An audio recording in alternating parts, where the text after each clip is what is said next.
Olá, meus queridos, vamos ao estudo da lição número 10, a lição de terça-feira. Deus abençoe a cada um dos meus queridos irmãos e aqueles que estudam conosco nos mais diferentes pontos do país, nas diferentes igrejas.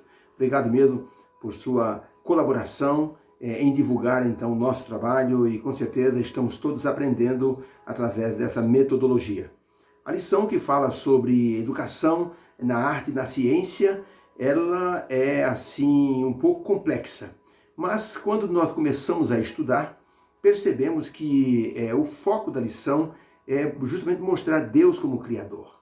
E justamente tirar assim, o conteúdo que precisamos da palavra de Deus para comprovar aquilo que cremos que é Deus como nosso grande Criador.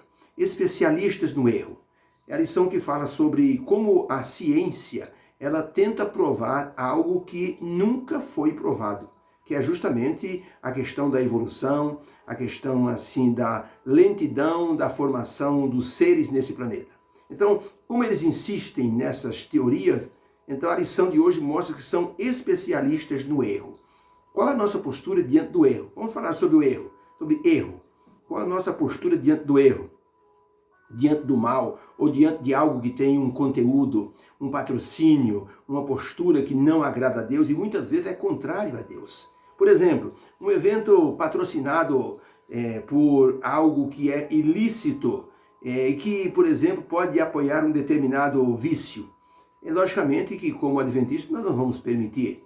Imagine um clube de bravadores que recebe o patrocínio de uma marca de cigarro e tem que colocar, então, na frente do clube a marca de cigarro que estava apoiando. O Ayrton Senna, eu lembro que na época, ele tinha em cima do carro dele uma propaganda da John Player Special. Então, ele tinha que mostrar e falar dessa propaganda.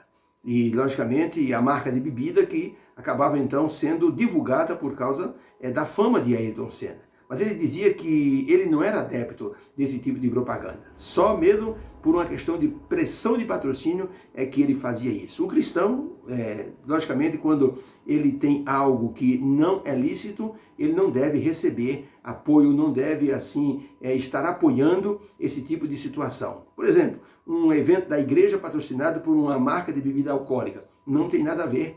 O adventista não aceitaria, sem prejuízo de discriminação, porque não combina com nossa mensagem de saúde e o cuidado do corpo, como o templo do Espírito Santo.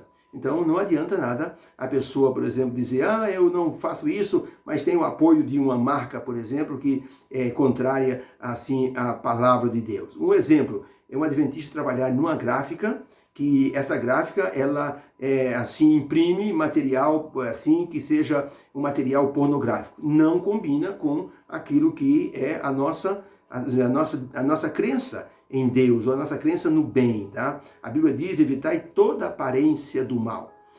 Um cristão que, por exemplo, trabalha num local que vende, exemplo, livros de conotação assim, misticista ou espiritista e assim por diante. Não combina também.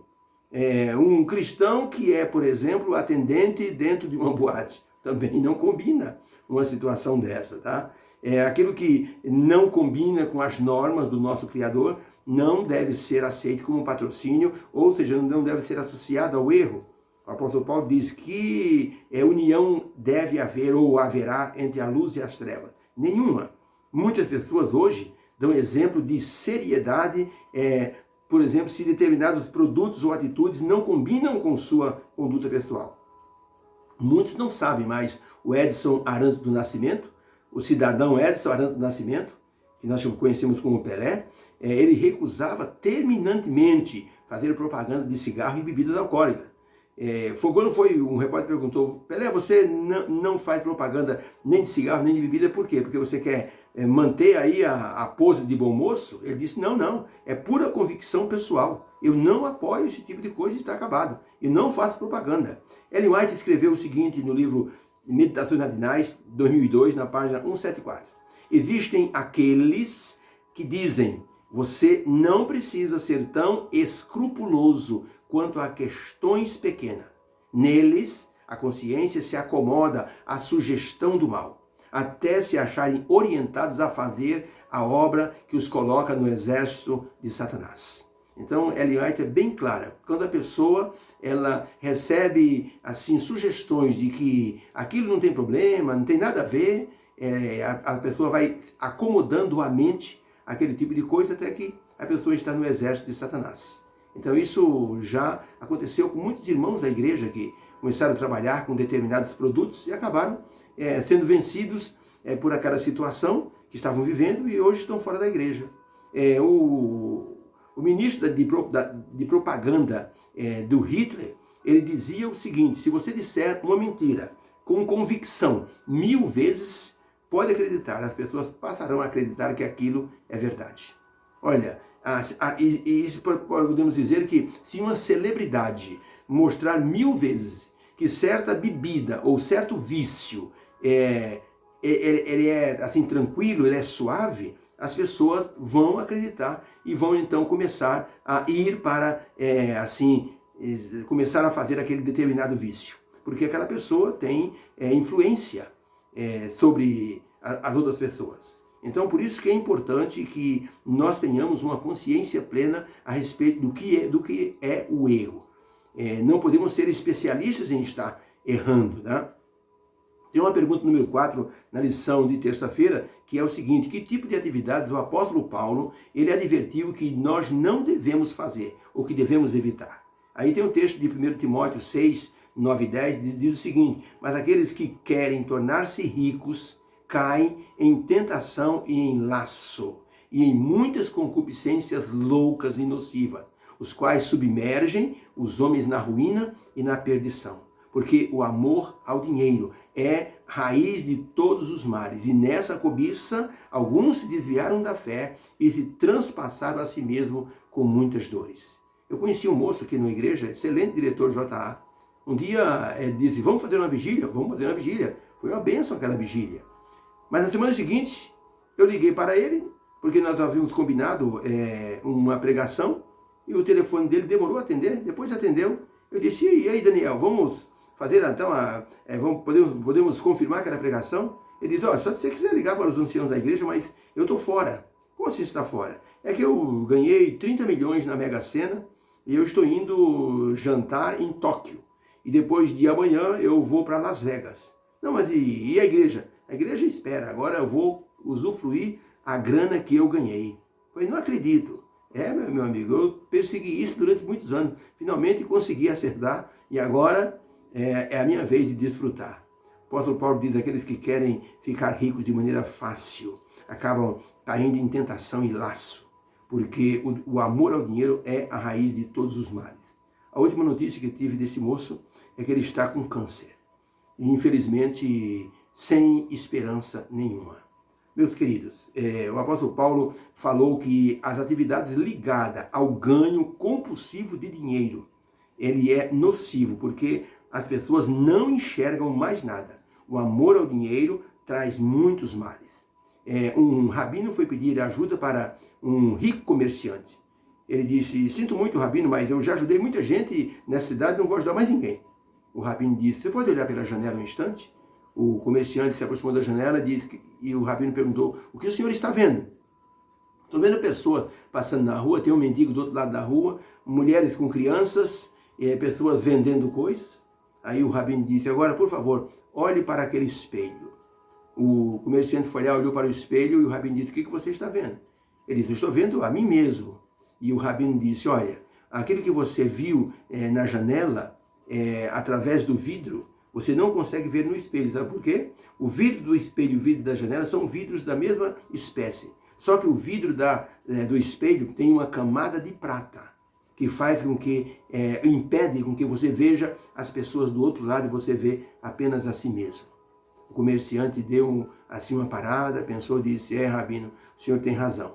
A prata, ela nos impede de olhar para além de nós mesmos. Nós olhamos apenas para nós mesmos. O amor ao dinheiro, ele é a raiz de todos os males. Realmente, as pessoas com ambição desmedida, elas não medem esforço, sacrifício e atropelam todo mundo que está na frente por causa do dinheiro. A gente vê isso quando morre os pais de uma família E os irmãos são amigos e de repente, por causa do dinheiro, vira uma guerra em família. Por causa do dinheiro. Cada um quer uma parte da herança, cada um quer um pedaço maior, cada um diz que cuidou mais do pai, da mãe, merece mais, cada um diz assim, eu estou precisando mais do que todo mundo, você já tem muito, e então começa a briga em família. E uma família unida muitas vezes vira um cenário de guerra. Amor ao dinheiro. Ao falar sobre o amor ao dinheiro, o apóstolo Paulo quis mostrar que o dinheiro é um bom servo, mas ele é um mau patrão. Se a pessoa não sabe controlar, ele é um mau patrão. Quando a pessoa deixa se dominar pela ganância, o dinheiro, ele é um bom servo quando está na nossa mão, mas ele é um mau patrão se ele começa a mandar na gente.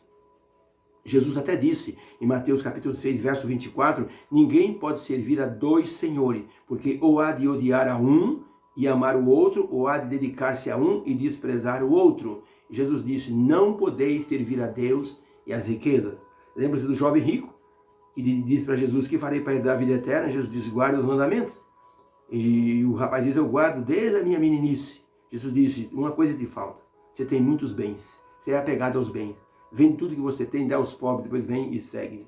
Diz a Bíblia que o jovem retirou-se triste, porque era dono de muitos bens. Pergunta número 5 da lição de terça-feira. De acordo com Paulo, que atividades lícitas podemos fazer para que Deus seja honrado? Já vimos aquilo que não podemos fazer, que é amor ao dinheiro. Agora, as atividades lícitas. 1 Timóteo 6, de 11 a 20, diz assim, mas tu, ó homem de Deus, segue a justiça, a piedade, a fé, o amor, a constância, a mansidão. Peleja a boa peleja da fé. Apodera-te da vida eterna, para a qual foste chamado. Manda aos ricos deste mundo, que não sejam orgulhosos, mas que pratiquem o bem. Que se enriqueçam de boas obras, que sejam liberais e generosos. Ó Timóteo, guarda o depósito que te foi confiado, evitando as conversas vãs e profanas e as oposições da falsamente chamada ciência.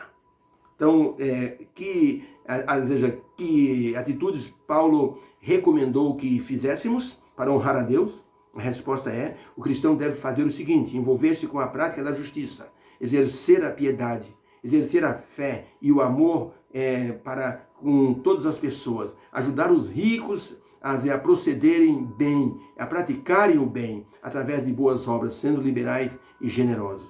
Olha que conselho Paulo deu para que Timóteo pudesse assim insistir com as pessoas para que pratiquem o bem, porque isso tira o orgulho do coração, o egoísmo. O apóstolo Paulo recomendou práticas honestas e honrosas. Chegou a pedir a Timóteo que evitasse o contato com a chamada falsa ciência, pois tinha a finalidade, essa falsa ciência tinha a finalidade, no tempo dele, já de se opor aos princípios divinos e espalhar heresias que confundiam as pessoas. No passado, a ciência propagou muitos conceitos falsos, mesmo sendo chamada de ciência. Por exemplo, a ciência evolucionista e a biologia sustenta a posição de que a vida começou há bilhões de anos atrás por mero acaso, excluindo Deus do plano da criação. E nossa doutrina não apoia tal ciência. Por isso que Paulo disse, Timóteo, te afaste da falsa ciência, tá? Ellen White escreveu um Testemunho Seleto, volume 1, páginas 583. A verdadeira ciência e a inspiração se acham em perfeita harmonia. Tá vendo? A verdadeira ciência e a inspiração divina, que é a palavra de Deus, acham-se em perfeita harmonia. A falsa ciência é um tanto independente da divindade. Não passa de pretensiosa ignorância. Impressionante, hein? E isso nós podemos concordar, que a verdadeira ciência concorda com a Bíblia. Tem um livro chamado E a Bíblia Tinha Razão. Excelente livro. Se você puder achar aí, consulte aí pela internet. Esse livro é usado até nos cursos de teologia, mostra como a arqueologia comprova a Bíblia em centenas de casos, no dilúvio, a questão de Caim e outras situações. É muito bonito, muito gostoso de ler esse livro. Eu recomendo. E a Bíblia tinha razão. A falsa ciência, ela é especialista no erro. Podemos ver isso na conclusão de que por centenas de anos a ciência bateu o pé dizendo que a Terra era fixa no espaço e que o Sol e as estrelas é que giravam, orbitavam em torno assim da Terra, em círculos perfeitos. Para provar isso, muitos cálculos científicos foram mostrados comprovando que a Terra era fixa, era parada. Depois de muitos anos, alguém provou que a Terra girava em torno de um eixo imaginário e que a Terra girava em torno do Sol para fazer, então, um período de 365 dias no ano. Que coisa, então, espetacular, tá vendo? E por muitos anos, a ciência bateu o pé, dizendo que a Terra era fixa. Ou seja, eram, na verdade, ensinadores do erro, tá? Muitas vezes nós temos que tomar cuidado com esses ensinamentos. O púlpito de uma igreja foi usado por um pregador, e o pregador falou durante 40 minutos sobre as descobertas da ciência moderna. Falou, e em nenhum momento tocou no nome do Senhor Jesus Cristo e na salvação. Um velhinho levantou a mão e disse: meu irmão, o que o irmão está pregando é admirável, se olhar de forma cultural. Muito bem explicado o que o irmão falou aí de forma cultural. Mas eu devo dizer ao irmão prezado, irmão pregador, que Satanás tem medo somente da cruz. E isso ele teme. E se quisermos destruir o seu poder, precisamos falar de Jesus e do seu sacrifício na cruz, porque é o único assunto que traz para o ser humano justiça, paz e alegria do Espírito Santo. Nenhum outro assunto nos defende do inimigo a não ser o assunto da cruz de Cristo. O pregador pensou um pouco, abaixou a cabeça e, reconhecendo o seu erro, disse: o irmão tem razão. O irmão tem razão. Eu não falei de Jesus em nenhum momento desse culto. Se os irmãos me derem mais 10 minutos, eu quero falar da pessoa do Senhor Jesus Cristo. E usou 10 minutos para falar do púlpito sobre o Senhor Jesus Cristo. Olha, esses 10 minutos valeram mais do que os 40 minutos de cultura que aquele homem havia exposto anteriormente. Porque o Senhor Jesus Cristo é o personagem central da nossa esperança. Deus abençoe você, nos abençoe, possamos ficar livres dos erros que hoje se propagam nesse mundo e que possamos defender a pessoa do Senhor Jesus Cristo, seu sacrifício na cruz e o Senhor nosso Deus como o grande originador do plano da salvação. Deus te abençoe, Deus seja louvado. Amém.